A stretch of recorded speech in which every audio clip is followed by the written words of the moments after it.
Generally এত সকালে বের হওয়া হয় না, যেহেতু আজকে সকালবেলা বের হয়েছি, নিশ্চয়ই এর কোনো একটা উদ্দেশ্য আছে। আজকে মূলত অসম্ভব সুন্দর একটা জায়গায় যাব, আপনারা আমার সাথে থাকুন। যদিও আকাশটা একটু কুয়াশাচ্ছন্ন, আপনারা দেখতেছেন যে কুয়াশার মধ্যে আমি হাঁটতেছি। আজকে যে জায়গাটায় যাব ওই জায়গাটা অসম্ভব সুন্দর। এক কথায় বলতে গেলে যারা ভ্রমণপ্রিয় পর্যটক তারা যদি এইসব জায়গায় না যায় তাহলে তাদের ভ্রমণপ্রিয় বলা চলে না। হ্যালো গাইস, অ্যাকচুয়ালি আমি এখন বান্দরবনে আছি। সো দেবতাখুমের উদ্দেশ্যে আমরা এখন যাত্রা করব। আমাদের গাড়ি ঠিক হচ্ছে, চাঁদের গাড়িতে আমরা চলে যাব। তো চলেন, যেতে যেতে আমরা একটু পাহাড়ের সৌন্দর্য উপভোগ করে আসি।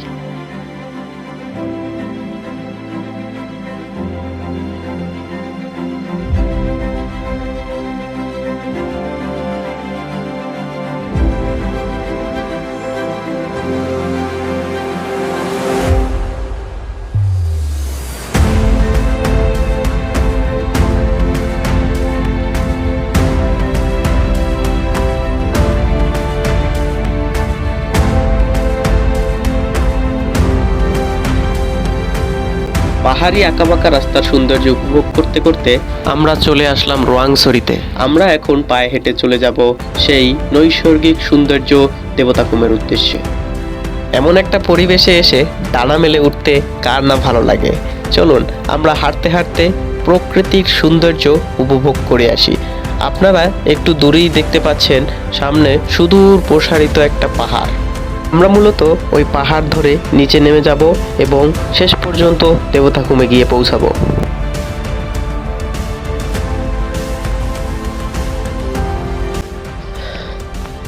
আমরা অবশেষে দেবতাখুমের পথে এগোচ্ছি। এখন আমাদের ট্রেকিং করতে হবে অনেকটা পথ। এরপরে আমরা চলে যাব সেই পরীদের রাজ্য দেবতাখুম। আমাদের সাথে অনেকেই আসছে, তারা অনেকে গাড়িতে করে চলে গেছে, কারণ গাড়িতে সবাইকে নেওয়া সম্ভব না, যেহেতু উঁচু নিচু রাস্তা আর বৃষ্টি হওয়ার কারণে অনেকটা স্লিপারি। সো আমাদের এখন পায়ে হেঁটে যেতে হবে। আমাদের সাথে গাইড আছে, আশা করি সঠিক সময়ে চলে যেতে পারবো। নাইম ভাই, ভাই পিছনে কি অবস্থা ভাই? তো আলহামদুলিল্লাহ ভালো। কেমন যাইতেছে? দেবতাখুমের উদ্দেশ্যে যাত্রা করতেছি, তো ইনশাআল্লাহ আমরা সঠিক সময়ে যেতে পারবো, আর আশা করি পথে কোনো বিপদ হবে না। তবে ভ্রমণ জয়যাত্রাকে অনেক ধন্যবাদ, কারণ আমাদের এরকম একটা সুযোগ করে দেওয়ার জন্য। ভাই মজার ব্যাপার হচ্ছে দেবতাখুম হচ্ছে আপনার ঝিরিপথ, কিন্তু আপনি তো পাহাড়ের মাঝখানে হাঁটছেন। আমরা হয়তো আর একটু পরে জিরিপতে প্রবেশ করব। ওকে, তো মিনহাজ ভাই আপনি পাম হো যায়েগা, পাম হো যায়েগা, এ হচ্ছে আমাদের অ্যাডমিন, পাম হো যায়েগা। ওকে ভাই, best of luck, love you. পাহাড়ি পথে হাঁটার এমন দৃশ্য চলেন এবারে একটু স্মৃতির পাতায় লিখে রাখা যাক।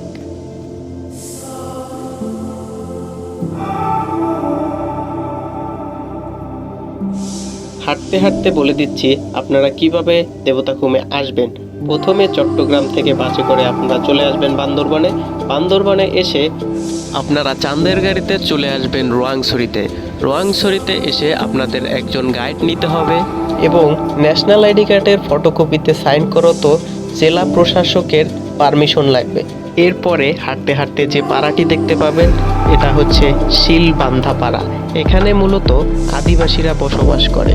মাচার উপরে ছোট ছোট ঘর ও কালচার একটু অন্যরকম। এবার চলুন আমরা হাঁটতে হাঁটতে আর একটু সামনে যাই। এখান থেকে মূলত জিরিপথ শুরু। আপনারা চাইলে আরও আগের থেকে জিরিপথে আসতে পারবেন।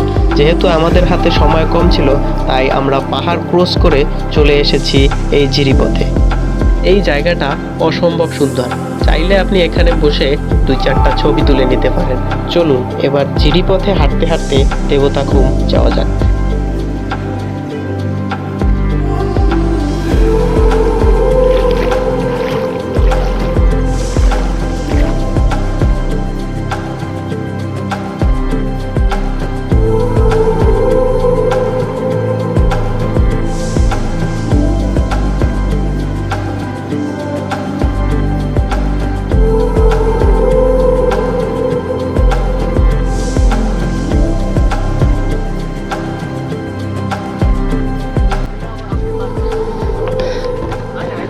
এটা নিয়ে আমার ষষ্ঠবারের মতো পাহাড়ে ট্রেকিং করা।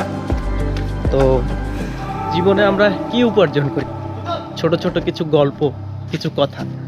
আজকে এরকমের একটা গল্পের সাক্ষী হতে যাচ্ছি। আজকে আমরা দেবতাখুম যাব।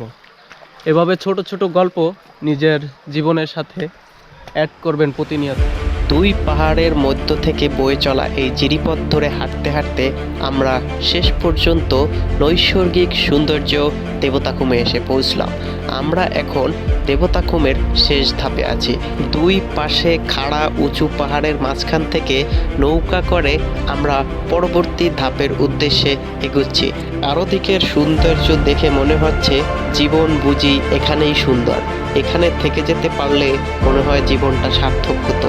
এখন আমরা সবাই একত্রিত হয়ে একটা গ্রুপ ফটো তুলে নিলাম। 1 2 3। আর এই হচ্ছে তার গেস্ট, ঠিক আছে?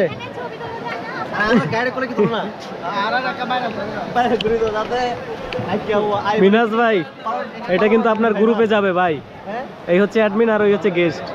আর আমরা কি ভাই? মিনাজ ভাই সবচেয়ে ছবি বেশি হচ্ছে এ ভাইয়ের।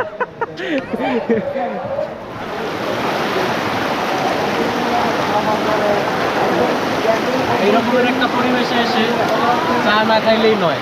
তো আমরা এখন চা তৈরি করব, আপনারা দেখতে থাকুন আমরা কিভাবে চা তৈরি করি। আমাদের সাথে থাকবে ঝর্ণা এবং চা। অসম্ভব একটা রোমাঞ্চকর দৃশ্য আমরা ক্যামেরা ধারণ করব। হ্যাঁ ঠিক আছে। 1300 ছবি থাকুক, ছবি থাকুক। হ্যাঁ এখান থেকে দে।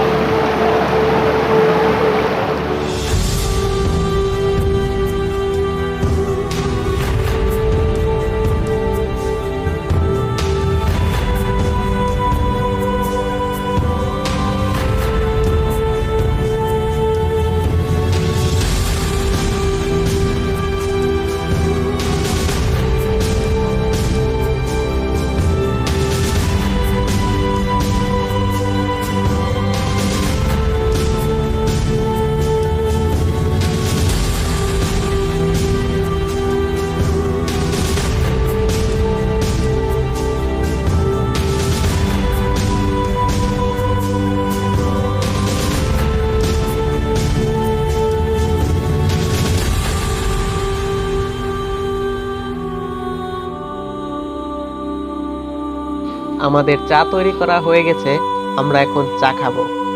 সো এইরকমের একটা পরিবেশে এসে চা খাওয়ার মজাই আলাদা।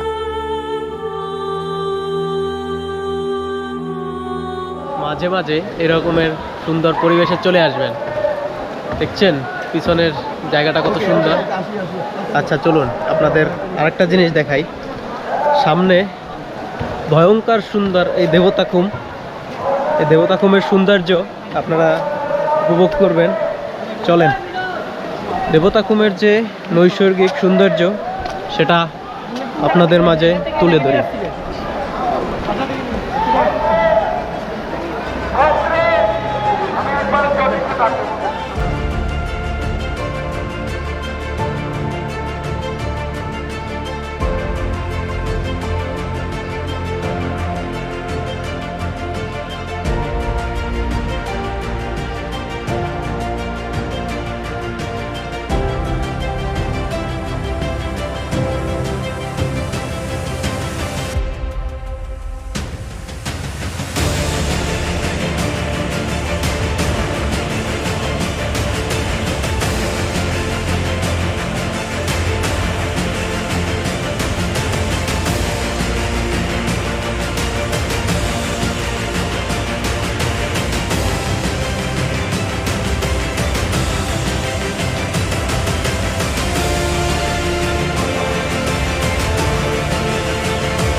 সাত সমুদ্র 13 নদী পাড়ি দিয়ে আসার পরে যখন এইরকমের একটা জায়গা দেখবেন তখন নিজের মনের ভিতরে যে শান্তিটা সেটা আর ভাষায় প্রকাশ করতে পারবেন না।